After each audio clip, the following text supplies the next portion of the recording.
Now we're going to look at a reading, okay? And we've been talking a lot about details and using details to answer questions, but we want to start thinking about not just what do the details say, but what do those details mean? What kind of information can we get out of them besides just the words that are on the page? So this kind of practices a few of the skills that we've been putting together already. So let's see what it tells us about the Puritans, and this reading specifically focuses on Massachusetts, but since when we looked at the maps, we noticed that most of the people living in the New England area were Puritan, and they started in Massachusetts and spread out from there. A lot of the information that we're going to get about Massachusetts can kind of apply to the rest of the New England states as well. Okay, so let's take a look. And here, at the center of each Puritan village was a meeting house. There, the men of the village met to make laws and settle the problems of the community. So I know there's a spot on my notes that's talking about government. So what does this tell me about government? Well, let's look carefully. It says that the men of the village met to make the laws and settle the problems of the community. So number one, the men are making the laws, not the women.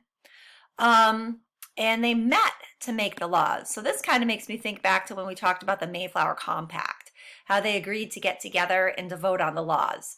So it seems like they kind of have a democratic form of government.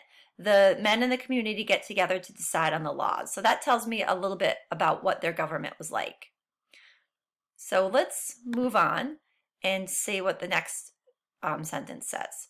So the Puritans wanted every person to be able to read the Bible. Okay. They passed a law requiring parents to teach their children to read. So wait a minute, remember we talked about questioning? If they had to pass a law to teach children to read, that must mean that most children at the time couldn't what? Couldn't read. Because if you could read, you wouldn't have to pass a law to make sure that people could read. So this is kind of how we question the text as we go and how we learn from the details. So, some parents paid other people to teach their children. Let's look at this for a second. Some parents paid other people to teach their children. So that must mean that not everybody could afford to pay people. So that must just mean that maybe the more wealthy people didn't have to do it themselves, but that the poor people did have to do it themselves. Most children learned only reading because teachers charged extra for writing and arithmetic lessons. Oh, isn't that interesting? All right, so what can we learn about Puritan New England from this paragraph? Let's take a kind of closer look here. They passed a law. So one of the things we're looking for is laws. So they have laws requiring parents to teach the children to read. Okay, so that must mean, to me, that means that the Puritans thought education was important. So they passed laws about education. And specifically, the education was centered around being able to read the Bible. So because religion was important for them, they wanted everybody to be able to read the Bible, which actually ends up being a good thing because then they're educating people. So that's kind of interesting. So their religion led them to create a kind of system of education. Let's see what else we can find here.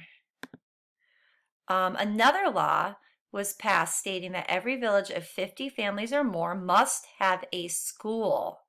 If they have to pass a law that they must have a school, then that means having a school in a village for people must not be a normal thing. So if they have to make a law for it, that means it wasn't happening before.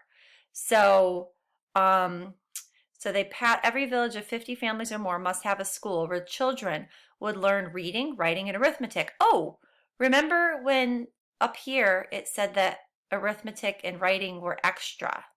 But if you had a place where there was a school, that would be part of your regular education. So you didn't have to pay somebody to do that. Interesting. Puritan schools were the first community schools in the New English colonies. So that's kind of cool too. So let's kind of just take a closer look at these things. So 50 families or more must have a school. So it was important to the Puritans to have laws about education. And instead of just reading, it looks like they've expanded those laws to include writing and arithmetic. Arithmetic is a fancy word for math, okay, in case you didn't know that. And then it also says Puritan schools were the first community schools in the English colonies, so they were the first. So that must mean that the other colonies are not so worried about education for whatever reasons. Maybe they don't have as many children there. Maybe they don't care if people can learn how to read and write. Okay, so it does say, so that says with 50 families. So just out of curiosity, I want to keep going for a second and see what happens if you don't have 50 families in your village. So let's take a look. In villages with fewer than 50 families, Puritan children often attended schools run by women in their homes. Oh, okay. So there's still schools. They're just, you have to go to school at home. Just because I wasn't going to read this part here, but just to give you an idea of what it might be like to live in Puritan New England, I'm going to just continue for a second. Schools were open all year. There was no summer vacation. The Puritans thought a vacation was a waste of God's precious time.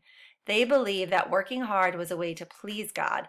Most children, however, actually went to school for only 10 to 12 weeks.